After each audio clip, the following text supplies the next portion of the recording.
नमो नमः। आपका पुनः स्वागत है श्री श्रोतृतापड़िया संस्कृत आचार्य महाविद्यालय के ज्ञान वैविध्य यूट्यूब चैनल पर। विद्यार्थियों, मृक्षकटिकम नामक प्रकरण चल रहा है जिसके रचयिता हैं शूद्रक। उसमें प्रथमांश शास्त्री द्वितीय वर्ष के लिए पाठ्यक्रम है साहित्य द्वितीय पत्र का ये मृक्षकटिकम नामक प्रकरण, शूद्रक विरचित मृक्षकटिकम। इसमें हम लोग तृतीयांक पढ़ रहे थे। प्रथमांक जिसका नाम है अलंकार न्यास हम पढ़ चुके, द्वितीयांक जिसका नाम है तितकर संवाहक उसे भी हम पढ़ चुके। आज तृतीयांक का कुछ भाग हम पढ़ चुके हैं, भाग 16 में है, और तृतीयांक का आगे का जो भाग है उसे हम पढ़ रहे हैं। मैं आपको बता दूं पिछले भाग में क्या हुआ। विदूषक और चारुदत्त जो है अपने कहीं संगीत शाला से संगीत सुन करके आ रहे थे, संगीत का वर्णन कर रहे थे, और उन्हें आते आते रात्रि अधिक हो गई। आधा पहर रात्रि का बीत चुका है, रात को सोने की तैयारी है, और उस समय पर उनसे पहले जो वर्तमानक है उसे जो वसंत सेना के द्वारा धरोहर रूप में जो आभूषण दिए गए हैं उनको दिन में रखवाली करने का काम है वर्तमानक का, और रात्रि काल में उनकी रखवाली करने का काम है विदूषक का। तो रात्रि समय था, इसलिए वर्तमानक विदूषक को उन्हें संभालने के लिए कहता है। विदूषक उन्हें लेकर के अपने पुराने जीर्ण वस्त्र में बांध करके सो जाता है और चारुदत्त भी सो जाता है। उसी समय पर सेंध अर्थात चौरी की शिक्षा होती है, उसे सेंध कहते हैं। तो सेंध लगा करके सरविलक नामक एक पात्र जो है वो चारुदत्त के घर में घुस जाता है। लेकिन जब चारुदत्त के घर को देखता है तो कुछ नहीं पाता, वो निराश होता है वहां आकर के।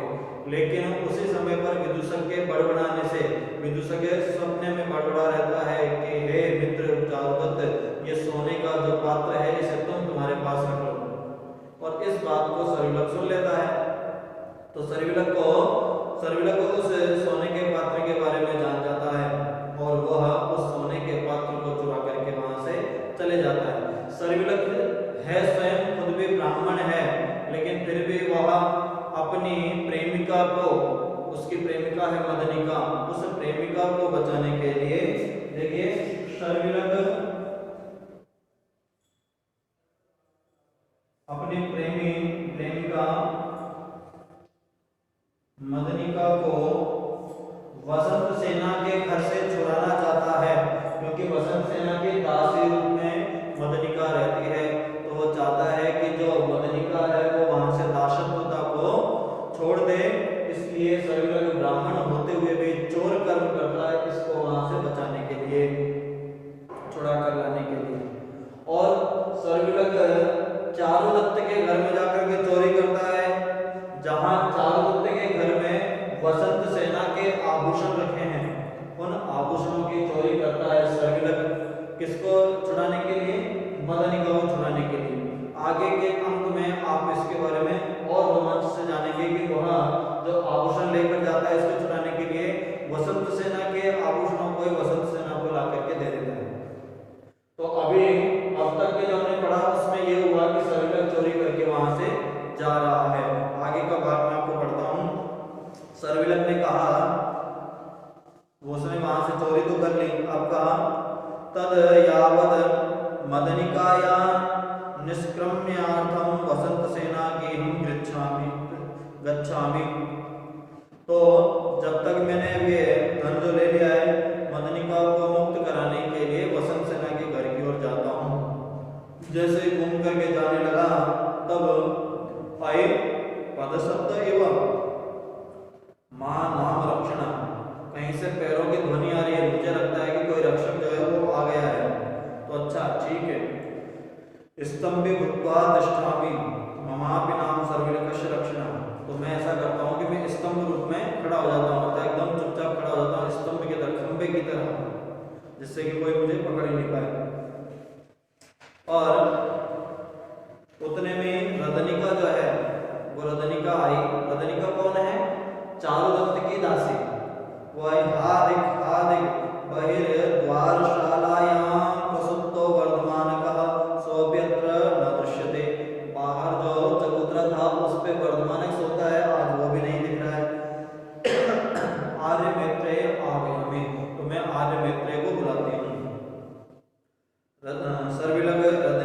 हंतुम इच्छति निरूप्य। पहले रत्निका को मारने की सोचता है, लेकिन फिर देख करके कथम स्त्री बहुत गच्छामि, क्या स्त्री है तो ठीक है मैं यहाँ से चला जाता हूँ, अगर रक्षक होता तो उसे मार देता, लेकिन वो वहां से भाग जाता है। रत्निका हादिक अस्माकं गेहे संधिं कल्पयित्वा चोरो निष्क्रामति। हमारे घर में संधि करके चोर जो है भाग गया। संधि अर्थात दीवार में उसने छेद कर दिया, आने जाने के लिए रास्ता बनाया दीवार में, तो उसको देख करके रजनिका समझ गई कि कोई चोर आया हुआ यहाँ से घुसा है। भवतो मैत्रेय गत्वं प्रबोधयामि, मैं मैत्रेय को जाकर उठाती हूँ। विदूषक के पास जाकर कहती आर्य मैत्रेय उत्तिष्ठ उत्तिष्ठ अस्माकं गेहे संधिं कर्तयित्वा चोरो निष्क्रान्तः। रजनिका ने उसको कहा कि हमारे घर में सेंध लगाकर एक चोर यहाँ से निकल गया। विदूषक उठ करके नींदों में था, तो विदूषक बोला अरे आह दास्यापुत्र के किम भणसि चोरम कर्तयित्वा संधिं निष्क्रान्तः। उल्टा बोल दिया उसने, क्या चोर फोड़ करके सेंध निकल गया, बोलना था सेंध करके चोर निकल गया, लेकिन वो उसको नींदों के कारण। तो रजनिका कहते हताशा अलम परिहासेन किम न प्रेक्षसेतन एनम। अरे तुम परिहास मत करो, मजाक मत करो, क्या तुम्हें नहीं दिखता ये रास्ता जो बनाया हुआ है।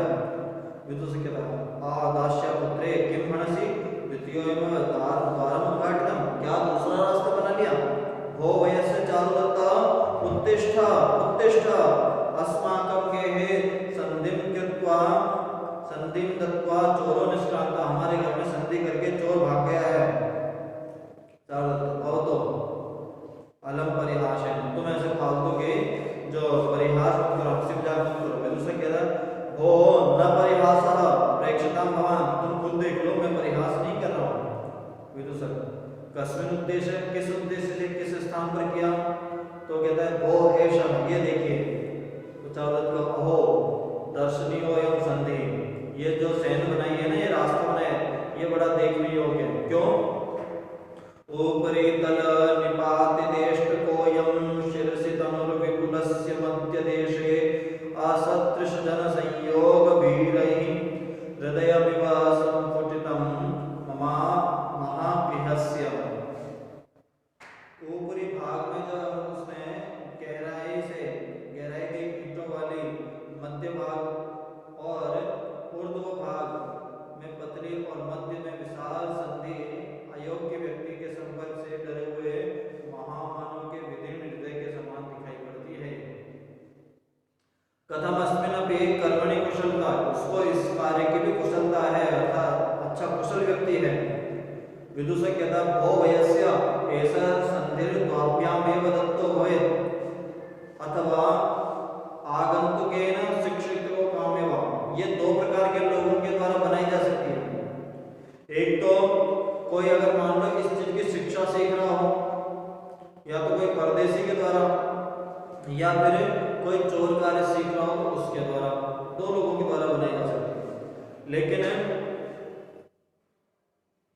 अन्यत्र उज्जैनी को अस्माकं गृहविभवं न जानाति, यहाँ उज्जैनी में ऐसा कौन है जो हमारी दशा जानता नहीं है, जो हमारे घर में चोरी करने आएगा, क्योंकि यहाँ आएगा तो निर्धन के घर में क्या मिलेगा। इसलिए या तो कोई परदेशी है या फिर कोई चोरी का कार्य सीख रहा है जिसने ये बनाई है। चारुदत्त कहता है वेदेशेन कृतो भवन मम गेहे व्यापारम भयमस्य दानासो वेदितवान् धनैर्विहितं दृष्टब्द सुप्तं जनम् दृष्ट्वा पाण्डुमहतीं निवासरचनाम् अस्माकम् आशास्वितः सन्धिच्छेद खिन्न एव सुचिरं पश्चात् निराशोऽवतः। जो चारुदत्त है वो कितना दयावान है, उसे इस चीज का डर नहीं कि मेरे घर में चोरी की, उसे इस चीज का डर है कि मेरे निर्धन के घर में चोरी करने आया और वो खाली हाथ गया होगा बेचारा। उसने इतनी मेहनत की यहाँ आने की और फिर भी वो निराश होकर यहाँ से चला गया। तो कह रहा है परदेशी ने संधि कार्य का अभ्यास करते हुए मेरे घर में सेंध लगाई, पर धनहीन निश्चय ही सोते हुए लोगों को नहीं जान पाया। वो नहीं जान पाया कि जो लोग हैं धनहीन हैं। विशाल हमारे भवन को देख करके उसने आशा लगाई होगी, लेकिन वह परेशान होकर के निराश होकर के यहाँ से चला गया। तदा सुहृदभ्य किमसौ कथिष्यति तपस्वी सार्धवाहकस्य प्रियं प्रविश्य किंचित मया समासादितमिति। जो अपने मित्रों से मिलेगा तो क्या कहेगा बेचारा कि मैंने सार्धवाहक पुत्र चारुदत्त के घर में घुस करके मैंने कुछ भी नहीं पाया। विदूषक कहता है हो कथम तमेव चोर हतकम अनुशोषति, तुम क्यों भाई उसकी चिंता करो, तुम अपनी चिंता करो। तेन चेदिहं महेत गृहात्, उसके लिए तो बहुत सारे घर पड़े हैं, वो कहीं बहुत बड़ा घर है, वो कहीं और देख लेगा। इतो रत्न भांडम स्वर्ण भांडम वा निष्क्रामिष्यामि, तो यहाँ से रत्नों का पात्र अथवा सोने का पात्र निकालूंगा। स्मरण करके उसे एकदम से याद आया जैसे उसने सोने के पात्र के लिए कहा कि हमारे पास तो सोने का पात्र रखा हुआ है। तो पुत्र तद स्वर्ण भांडम, तो वह स्वर्ण पात्र कहाँ है? फिर हे मित्र, तो वह अपने मित्र को कह रहा है भो वयस्य तुम सर्वकालम भणसी मूर्खो मैत्रेय अपंडितो मैत्रेयति, तुम हमेशा ही बोलते रहते हो कि मूर्ख है और अपंडित है, किसी प्रकार का ज्ञान नहीं। सुष्टो मया कृतम, मैंने सही तो किया था। तत्स्वर्ण भांडम भवतो हस्ते समर्पिता अन्यथा दास्य पुत्रेण अमृता भवेत्, मैंने देखो ठीक किया सही समय पर, तुम्हें सोने का जो पात्र था, वो जो सोने का बक्सा था, मैंने तुम्हें दे दिया सही समय पर। नहीं तो क्या होता, वो जो सर्विलक है वो आकर के उसे चोरी करके ले जाता। तो चार देते हैं अलम परिहासेन, क्यों तुम मजाक कर रहे हो भाई? विदूषक ओ यथा नाह मूर्खस्य तयं परिहासस्यापि देशकालं न जानाति, माना कि मैं मूर्ख हूँ लेकिन क्या मैं इतना भी नहीं जानता किस समय पर मजाक करनी चाहिए किस समय पर नहीं। तो चारुदत्त कह रहे किस समय पर दिया, कस्याम वेलायां, किस वेला में तुमने मुझे वो दिया? तो विदूषक कहता है वो यदा तुम मया भणितोसि, जब तुमने मुझसे कहा था शीतल हस्ते कृतम, तुम्हारे जो हाथ है वो शीतल हो चुके हैं, ठंडे पड़ गए हैं, उंगलियां जो है वो ठंडी हैं। चारुदत्त कहता है कदाचित देवमपि स्यात्, कदाचित ऐसा ही हो, वयस्य दृष्टया ते प्रियम निवेदयामि, संभवतः ऐसा ही होना चाहिए। चारों तरफ घूम करके देख करके प्रसन्नता पूर्वक कहता है मित्र भाग्य से तुम्हें प्रिय बात सुनाता हूँ, खुश होकर के आया। विदूषक ने सोचा कि वो शायद नहीं लेके गया होगा। विदूषक बोला किम किम ना प्रथम, क्या नहीं चुराया, क्या नहीं चुराया? तो चारुदत्त कहता है रेतम, चुरा लिया। तो फिर तुम क्यों प्रिय बोलना चाह रहे हो? चारुदत्त कहता यद असौ कृतार्थो गतः, मैं इसलिए खुश हो रहा हूँ कि वो चोर मेरे घर चोरी करने आया था और वो बेचारा चोरी करके चले गया। ऐसा नहीं कि आया और खाली हाथ लौटा तो परेशान होकर जाता, लेकिन वो जिस कार्य से आया था वो कार्य करके यहाँ से गया, इसलिए मैं तुमसे प्रिय कह रहा हूँ, इसलिए मैं प्रसन्न हूँ कि वो खाली हाथ नहीं गया। विदूषक कहता है न्यासः खलु सः, वो जो लेके गया है ना वो हमारा धन नहीं था, वो किसी और ने हमारे यहाँ धरोहर रूप में रखा हुआ था। तो चारुदत्त कहता है कथम न्यासः, ऐसा कहकर क्या धरोहर रूप में था? ऐसा कह करके चारुदत्त जो है वो बेहोश हो जाता है, क्योंकि वो किसी चीज की धरोहर थी, किसी की धरोहर जो उसके घर से कोई चोरी कर लिया हो। विदूषक उसको वापस जगाता समाशको भवान यदि न्यासे चोरण अपदत्वम किम मोहमुपगत, अरे जागो, उस चोर ने जो धरोहर था वही तो चुराया, तो तुम उसमें तुम क्यों बेहोश होते हो? तब वो कहता है वो चारुदत्त का श्रद्धाश्यति भूतार्थे सर्वो मां तुलिष्यति संकनीया हि लोके अस्मदः निप्राता दरिद्रता। अभी सब लोग जो है मेरे पर शंका करेंगे, कौन यथार्थ तत्व पर विश्वास करेगा, कौन इस बात को जानेगा कि मेरे घर से कोई जो चोरी करके लेके गया है? सब लोग तो मुझ पर ही आरोप उठाएंगे, सभी मुझ पर संदेह करेंगे, क्योंकि संसार में तेज ही निर्धनता ही शंका करने योग्य हो जाती है, क्योंकि मैं निर्धन हूँ, इसलिए सब लोग मुझ पर उंगली उठाएंगे। वो कष्टम यदि तावद कृतान्ते व प्रणयो पार्थेषु मे कृतः किमिदानीं नशंसेना चारित्रमपि दूषितम्। यदि देवताओं के द्वारा धन से प्रेम किया गया, छीन लिया गया, तो क्या उस निष्ठुर के द्वारा अब चरित्र भी मलिन कर दिया गया? अब तक तो मेरा धन ही छीना था, अब तो मेरे चरित्र के साथ भी खिलवाड़ होने लग गया कि अब जो है मेरा जो चरित्र मैंने बचा के रखा था, जो मेरे पास चरित्र रूपी धन था, वो भी अब मेरे पास से चला जाएगा। इस प्रकार से चारुदत्त दुखी हो गया। विदूषक कहता है अहम खल्नो पश्यामि केन दत्तम केन गृहीतम को वा साक्षी इति। मैं झूठ ही कह दूंगा कि किसने दिया किसने लिया और कौन है गवाह। जब वसंत सेना जो है जब कहेगी ना कि दिया था, तब वो मैं वहां पर झूठ बोल दूंगा, तुम्हें बचा दूंगा, चरित्र जो है तुम्हारा खराब नहीं होगा। मैं कह दूंगा उसको कि किसने दिया, कब दिया, किसके सामने दिया, कौन है गवाह जिसके सामने तुम्हें मुझे यहाँ तुम्हारे घर में धन रखा उसने। चारुदत्त कहता है अहम इदानीम अनृतम अभिलाषते। क्या लगता है तुम्हें कि चारुदत्त को मैं झूठ बोलूंगा? चारुदत्त कहता है कि अब मैं झूठ बोलूंगा, मैं इतना गिर जाऊंगा। वेक्षणार्थयिष्यामि पुनर्स्यात् प्रतिक्रिया अनृतम चाभिलाष्यामि चारित्र भंश कारणम। फिर तो मैं खुद ही अपने चरित्र को मिटाने का कारण बन जाऊंगा। भिक्षावृत्ति से भी धरोहर योग्य धन को अर्जित कर लूंगा। मैं जो धरोहर है ना उसको लौटाने के लिए भिक्षा भी कर लूंगा, लोगों से भीख मांग लूंगा, भीख मांग कर वो धरोहर जो उसको लौटा दूंगा। लेकिन मैं कभी इस प्रकार का असत्य नहीं बोलूंगा। तो आगे रदनिका कहती है तद्वार्या भूत्या गत्वा निवेदयामि। तो अब तक आर्या दूता से जाकर सारी घटना निवेदन करते हो। जब तक इधर बात चल रही तो रदनिका जो है वो फटाक से भाग गई। दूता जो है उसके पास जाकर के कहते हैं। दूता कौन है? दूता जो है वो चारुदत्त की पत्नी है। तथा प्रविशति चैत्या सह चारुदत्त वधू। चारुदत्त वधू अर्थात चारुदत्त की पत्नी, क्योंकि उसने जाके वहां पे वधू कहते हैं ससंभ्रम घबराहट के साथ आई। सत्यम परीक्षा शरीर आर्यपुत्र आर्यमेत्रे के साथ। अरे आर्यपुत्र आर्यमेत्रे के साथ सचमुच सकुशल है? चैत्य ने कहा भर्तृ सत्यम किंतु यह सर्वेश्याजनस्य अलंकार का सो अभृतम। सब सकुशल है, बस स्वामिनी क्या हुआ कि वैश्या के जो आभूषण थे, गणिका ने जो आभूषण दिए थे उन्हें कोई चुरा करके ले गया। तो वधु जो है मूर्छा का अभिनय करती है, क्योंकि उसको पता है कि चारुदत्त अपने चरित्र की रक्षा करता है और यहाँ से आभूषण चोरी हो जाने, किसी की धरोहर चोरी हो गई तो ये बड़ा ही दुखदायक है। तो वो उसको जो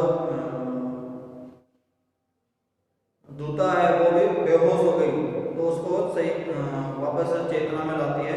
तो दूता कहते हैं चेटी किम बनसी अपरीक्षा शरीर आर्यपुत्र इति वरमिदानुष शरीरेण परीक्षतः न पुनश्च चरित्रेण। सांप्रतम उज्जैन्यां जनः एवं दृश्यते दरिद्रताया पुत्रेण वेदृशम अकार्यम अनुदृष्टत इति। जो दूता है वो कह रही है कि प्रिय दासी क्या कहती हो, आर्यपुत्र शरीर से सकुशल है। यह ठीक है कि वो शरीर से सुरक्षित है किंतु चरित्र से नहीं। अब उज्जैनी के लोग क्या कहेंगे, क्या मंत्रणा करेंगे कि निर्धनता के कारण आर्यपुत्र ने ऐसा अनुचित कार्य जो है वो कर डाला। ऊर्ध्वम अवलोक्य, ऊपर देख करके भगवान कृतांत पुष्कर पत्र पतित जल बिंदु चंचले क्रीडसी दरिद्र पुरुषः भाग्यधेये इयं च मे एका मात्री गृहलब्ध्वा रत्नावली तिष्ठति एतावत् शौण्डे आर्यपुत्रो न गृह्यति चेटी आर्यमेत्रे तावत् आह्वयम्। तो आकाश की ओर देख करके कहते हैं हे भगवान, कमल पत्र पर पड़ी हुई जल बिंदुओं के समान चंचल निर्धन मनुष्य के भाग से क्यों तुम खेल रहे हो? यह मेरे नेहर से प्राप्त हुई रत्नों की माला है। अर्थात अपना जो उसने अपने मायके से प्राप्त की रत्नों की माला, उसे लेकर के कहते हैं इसको भी अत्यंत उदार चित्त होने के कारण आर्यपुत्र नहीं लेंगे। अगर मैं रत्नों की माला जा करके चारुदत्त को दूंगी ना कि जो धरोहर थी उसके बदले तुम इनको उन्हें दे दो, तो भी वो इसको नहीं लेंगे। इसलिए रदनिका तनिक जाओ और आर्य मैत्रेय को बुला करके लाओ। चेटी कहती ठीक है। यद्वार्या दूता आज्ञा बैठी, जैसे आर्या आज्ञा दे। विदूषक के पास जाकर के कहती आर्य मैत्रेय दूता त्वाम आहवयति, जो आर्या है वो आपको बुला रही है। विदूषक पुत्र साहब वो कहाँ है? तो चेटी कहती है ऐसा तिष्ठति उपसर्ग, ये बैठी है समीप जाओ। तो विदूषक पास जाता है, कहता है स्वस्ति भवत्या, आपका कल्याण हो। जो दूता है वो कहती है आर्य वंदे, आर्य पुरस्ताद मुखो भव, प्रणाम करती हूँ, जरा सामने मुंह कीजिए, थोड़ा सामने देखिए। विदूषक कहता है ऐसा होती पुरस्तान का संवृत्तोस्मि श्रीमती जी, मैं आपके सम्मुख हो गया। वो तो कहती है, जो दूता है वो कहती है आर्य प्रतीक्षेण, ये लीजिए। विदूषक कहता है किन्नुदम, ये क्या है? तो दूता कहती है अयम खलो रत्न,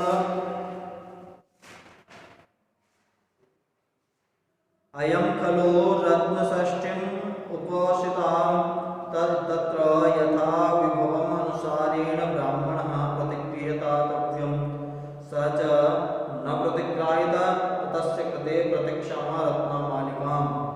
मैंने रत्न षष्ठी व्रत किया था, उसमें यथाशक्ति ब्राह्मण को दान देना चाहिए और वह मैंने नहीं दिया था, अतः इसके लिए यह रत्नावली तुम ले लो।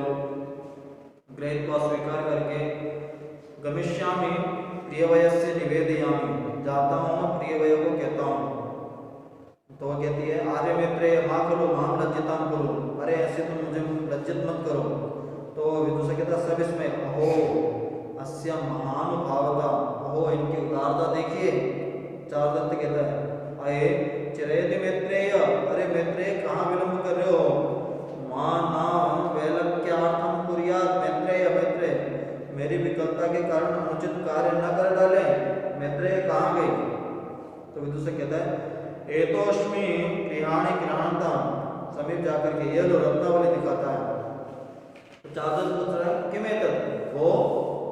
तो विदूषक कहता है भो यत्ते सदृश्यदार संज्ञस्य फलम, जो तुम्हारे समान गुणवती स्त्री के पाने का फल है ये, इसे तुम ग्रहण करो। चारुदत्त कहता है कथम ब्राह्मणी माम अनुकंपते कष्टम इदानीम अस्मि दरिद्रः, क्या ब्राह्मणी मुझ पर दया कर रही हैं? जो मेरी पत्नी वो मुझ पर दया कर रही है, खेद है इस समय मैं निर्धन हूँ इसलिए। आत्मभाग्य शतद्रव्य स्त्रीद्रव्येणां कंपितः, अर्थतः पुरुषो नारी नारी सार्थतः पुमान। जो मेरी दुर्दशा है उसके कारण नष्ट धन वाला तथा स्त्री के धन से अनुग्रहित पुरुष न होने से स्त्री के समान है, जो वो स्त्री वह धन के कारण पुरुष के समान है। अर्थात मैं अब इतना निर्धन हो गया हूँ कि जो स्त्री है उसके धन से मुझे काम चलाना पड़ेगा। अथवा ना हम दरिद्र यस्य मम, तो मैं निर्धन नहीं हूँ, जिसे मेरी विभावनानुगता भार्या सुख दुख सहनवान सत्यम च न परिभष्ट यदृशत दुर्लभम। पत्नी धन से युक्त है, आप सुख दुख के समान मित्र हैं, सत्य भी नहीं छूटा और निर्धनों में दुर्लभ भी नहीं हुआ। अर्थात जो पत्नी है वो हमेशा निर्धनता हो चाहे धनवानता हो, मित्र के सहयोग रूपी काम करती है। मैत्रेय गच्छ रत्नावली मादाय वसंत सेनायाम सकाशम, तुम इस रत्नावली को लेकर के वसंत सेना के पास जाओ। वक्तव्य ऐसा, और जाकर के उनको कहना मदवचना, मदवचना मेरे वचनों को कहना। यत्खलु हम अस्माभिः स्वर्ण भाण्डस्यात्मीयमिति कृत्वा विश्रव्याद्युते हारितं तस्य कृते गृहम् आत्मीयं रत्नावलिम् इति। जाकर के ऐसा कहना जिससे कि गलत बात में ना पहुंचो तक। क्या कहना कि आपका स्वर्ण पात्र जो मुझे मिला था उसे मैंने अपना समझकर जुए में हार गया मैं उसे, इसलिए उसके बदले में आपके लिए रत्नावली भेज रहा हूँ। देखिए कितनी चतुरता के साथ उसने अपनी बात को वहां पर दबा दिया। चोर चोरी करके लेके गया उन आभूषणों को, उसके लिए उसने अपने आप को किस प्रकार से आरोपी ठहरा दिया कि आपकी जो धरोहर थी उसको मैंने अपना मान करके जुए में हार गया हूँ और इसलिए जो ये रत्नमाला है उनके बदले में आपको रत्नमाला सौंप रहा हूँ। विदूषक कहता है मां तावत् खादिष्यतस्य मुक्तस्य अल्प मूल्यस्य चोरयतस्य कारणात् उच्यतः सारभूता रत्नावली दीयते। बिना खाए हुए, बिना उपभोग किए हुए, कम मूल्य वाले तथा चोरों के द्वारा चुराए गए जो आभूषण हैं, उनके बदले आप चारों समुद्रों की सारभूत है अर्थात जो इतनी धनयुक्त रत्नावली जो है उसे मत दीजिए। तो विदूषक को कहता है, मैत्रेय को चारुदत्त कहता है, मित्र ऐसा मत कहो। वैसे मामैवम् यम समालंब्य विश्वासं न्यासो अस्मासु त्वया तया कृतः तस्यैन महतो मूल्यं प्रत्यस्यैव दीयते। उस वसंत सेना ने जिस विश्वास से मुझे अपनी धरोहर सौंपी थी, उसे महान विश्वास का यह मूल्य मैं चुका रहा हूँ। उसने जो मुझ पर विश्वास किया था ना, उस विश्वास का मूल्य मैं चुका रहा हूँ। तद्वयस्य अस्मत् शरीर स्पृष्टिकया शापितोऽसि नैनां ग्राहित्वा गन्तव्यं वर्धमानकम्। तो मित्र, तुम्हें हमारे शरीर स्पर्श की सौगंध, कि तुम्हें मेरी सौगंध है, इसे दिए बिना तुम वापस मत लौटना। वर्तमानक को कहा, एताव्यरिष्टिकाभि संधि क्रियतां सुसंधित शीघ्रं परिवाद बलवदोषान्न यस्या रक्षां परिहरामि। और उसको कहा, वर्तमानक को, अरे जल्दी से ये जो द्वार बनाया ना उसने, सेंध का जो द्वार बनाया, उसको भी जल्दी से बंद कर दो। इन ईंटों से सेंध को शीघ्र से ठीक कर डालो, कहीं लोकापवाद नहीं फैल जाए कि दो से सेंध की रक्षा नहीं की गई। तो वयस्य मैत्रेय भवताप्य कृत शौंडीयमार्य अमिताभ्यतम, कि तुम कृपणता छोड़ करके, उदारता छोड़ करके कहना, तुम भी कृपणता छोड़ करके उदार पूर्वक जो है वहां जाकर के उनको कहना। विदूषक कहता है, भो दरिद्र किम कृपणम मंत्री से, क्या दरिद्र भी उदारता पूर्वक कहता है। चारुदत्त कहता है, अरे दरिद्रोस्मि सखे यस्य मम तद गच्छतु भवान अहमपि कृत शौचम संध्याम उपाश्रय।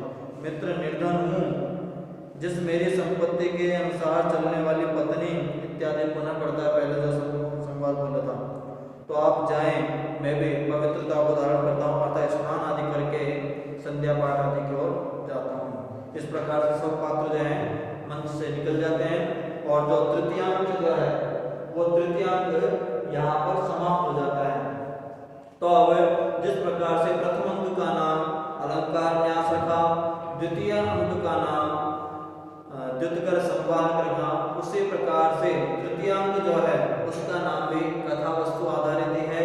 जो इसके अंदर मुख्य कथा है उसके अनुसार इसका नाम जो है रखा गया संधिच्छेद।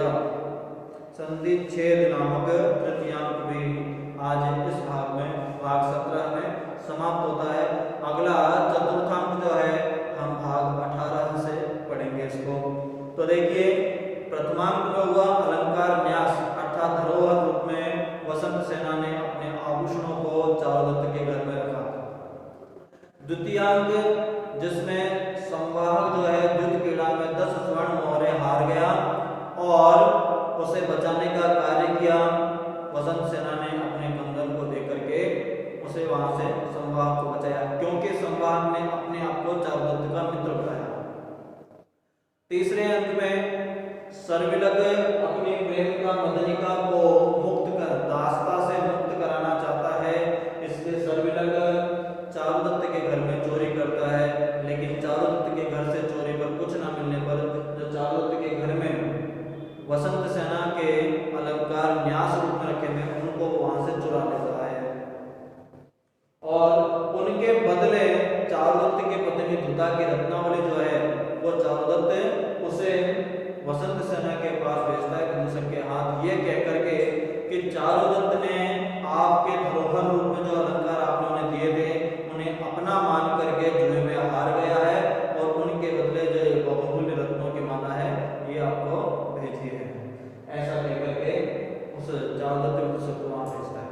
तो तीसरे अंक की जो कहानी है उसमें है कि जो सर्विलग जो है वो चारुदत्त के घर में सेंध लगाता है, इसलिए उस अंक का नाम था संधिच्छेद। संधिच्छेद नामक जो तृतीयांक है वो भी आज समाप्त हुआ। तो आज के लिए इतना ही। अगले भाग में हम पुनः चतुर्थांक जो है, चौथा अंक है, उसे हम पढ़ेंगे कि किस प्रकार से आगे क्या वर्णन होता है। जो अगला अंक है उसका वर्णन जो है वसंत सेना के घर का वर्णन किया गया है वहाँ पर, कि वसंत सेना का जो गणिका है